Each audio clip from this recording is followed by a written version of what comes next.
भारत के बीच में मौजूद एक छोटे से गांव टुम्बाड में कभी एक बड़ी दवा कंपनी का कारखाना था। ये कारखाना उस इलाके की कमाई का सबसे बड़ा जरिया था। एक रात कुछ बच्चे गांव में इधर उधर खेल रहे थे।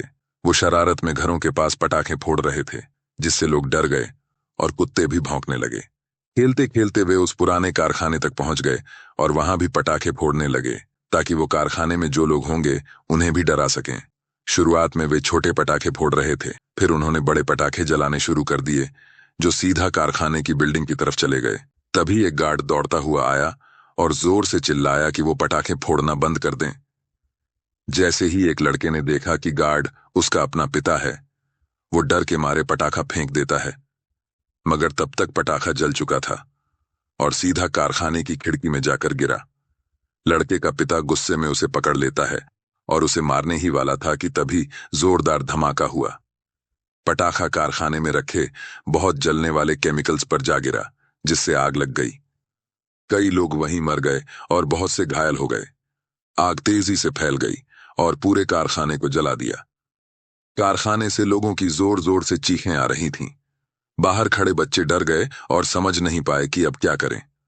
गार्ड अपने बेटे को छोड़कर लोगों को बचाने के लिए दौड़ा, मगर आग बहुत बड़ी थी और वह भी जलकर मर गया। इस हादसे के कुछ महीनों बाद कारखाना खंडहर बन गया और उसे लोगों को इस भयानक घटना की याद दिलाने के लिए एक खास जगह बना दिया गया। धीरे धीरे वहां के लोगों ने अजीब घटनाएं देखनी शुरू की। कुछ लोगों ने कहा कि उन्होंने एक आदमी की परछाई देखी, जो कारखाने में पहरा दे रहा था और उन बच्चों की देखभाल कर रहा था जो उस हादसे में मारे गए थे। लोगों का मानना था कि ये उस मरे हुए गार्ड की आत्मा है, लेकिन जब भी कोई उसके पास जाने की कोशिश करता, वो परछाई अचानक गायब हो जाती। समय बीतने के साथ लोगों ने उसे कम ही देखा और कोई भी उसके पास जाकर उसे अच्छे से देख नहीं पाया। फिर एक दिन एक छोटी लड़की स्कूल से घर लौटते समय उस कारखाने के पास से जा रही थी। उसने उस परछाई को देखा, मगर डरने की बजाय वह सीधे उसके पास चली गई। उसने देखा कि वो गार्ड की ही परछाई थी, जो चुपचाप जले हुए कारखाने को देख रहा था। लड़की ने उससे पूछा, तुम यहां क्यों हो? तुमने अपनी पूरी कोशिश की थी, अब तुम जा सकते हो। यहां अब तुम्हारी जरूरत नहीं है। गार्ड ने कहा, अब मैं मजदूरों की या कारखाने की सुरक्षा नहीं कर रहा हूं। अब मैं अपने बेटे की हिफाजत कर रहा हूं, जो इस कारखाने में छिपे खतरे से है। फिर उसने जली हुई खिड़कियों की तरफ इशारा किया।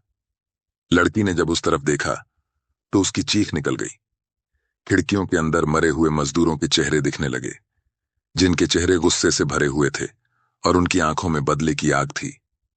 वे उस इंसान से बदला लेना चाहते थे जिसने यह भयानक हादसा किया था।